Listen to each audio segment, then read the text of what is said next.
Good afternoon বন্ধুরা, কেমন আছো? আশা করি সবাই ভালো আছো, আমিও ভালো আছি। তো আজকে আমি বানাবো চিংড়ির মালাইকারি। এই যে চিংড়ি মাছ মালাইকারি বানাবো। চলো দেখতে থাকো কিভাবে রান্নাটা করি। চলো, লোহার কড়াই আমি আগে চিংড়ি মাছগুলো এই যে দিয়ে দিচ্ছি। চিংড়ি মাছগুলো ভেজে নেবো। তারপরে ওইদিকে বসিয়ে দিয়েছি আর একটা কড়া, ওটাতে আমি মালাইকারিটা বানাবো। হতে থাক। ওদিকে মাছ ভাজা হচ্ছে, এদিকে কড়াই তেল দিয়ে দিলাম। তেলে একটু মিষ্টি দিলাম, আর পরে দেবো না। তেলটা গরম হোক। তেল গরম হয়ে গেলে দারচিনি একটু এলাচ দিয়ে দিলাম তেলের মধ্যে। দিয়ে দেবো দুটো শুকনো লঙ্কা, দুটো তেজপাতা। তো মাছ এই যে ভাজা হচ্ছে, মাছ হয়ে এসছে। এরা আমি বেশি কড়া করে ভাজবো না, ভাজা হচ্ছে। এবার দিয়ে দেবো এই যে পেঁয়াজ বাটা। একটু কমিয়ে দিই গ্যাসটা, না ছিটকাবে। পেঁয়াজ বাটাটা দিয়ে দিলাম।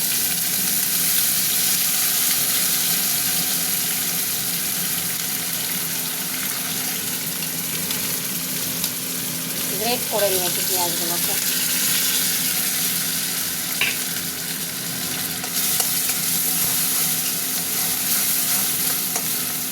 পেঁয়াজটা ভাজা ভাজা হোক। এবার আমি টমেটো পেস্ট করেছিলাম ওটা দিয়ে দিলাম। টমেটো যেহেতু একটা দিলাম এই কারণে, একটু দই দেবো তো, ওই জন্য টমেটোটা কম দিলাম, বুঝেছো? একটা দিয়েছি, দুটো দেওয়া যেত। আমি টমেটো বেশি দিয়ে তরকারি করি। ভাজা ভাজা হতে থাক। তেল ছেড়ে দিয়েছে ভাজার মধ্যে থেকে। এবার মশলা দেব। আদা রসুনের পেস্ট দিলাম,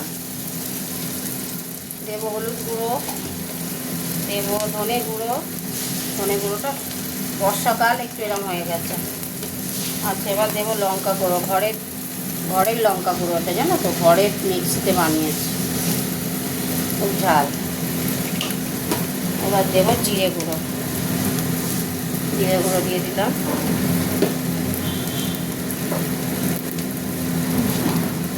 সামান্য নুন দেব। এবার একটু জল দেব।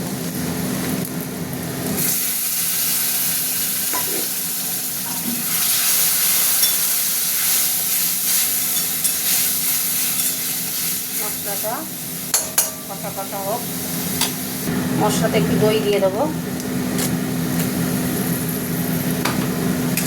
আবারও নাড়বো, এখনও নাড়া হবে।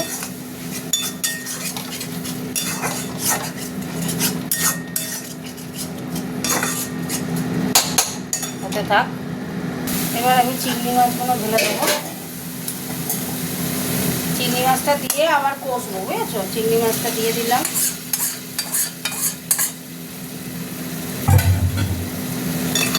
চিংড়ি মাছটা দিয়ে আবার ভালো করে কষবো। কষা হতে থাক। দেখো মশলা কষা হয়ে গেছে, তেল ছেড়ে দিয়েছি। কিরকম তেল ছেড়েছে দেখেছো? এরমভাবে বাড়িতে বানাবে। হয়ে গেছে আমার। আর কিছু দেবো না, একটু নুন মিষ্টিটা দেখে নি, একদম পারফেক্ট। এবার আমি দিয়ে দিচ্ছি নারকেল। এই কাঁচা লঙ্কাগুলো দিয়ে দিলাম। এই যে নারকেলের দুধ, এই দুধটা নারকেলের দুধ না গো, ওই প্যাকেটে হয় না মালাইকারি, প্যাকেটের দুধ, ওই প্যাকেট মালাইকারির যে দুধটা, ওইটা দিলাম।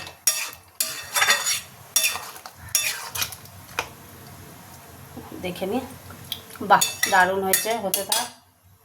এই যে গরম মশলা দিয়ে দিলাম একটু। হয়ে গেছে আমার রান্না। চিংড়ির মালাইকারি বানিয়ে ফেললাম। তোমরা কমেন্ট করে জানাবে কেমন হয়েছে, ঠিক আছে?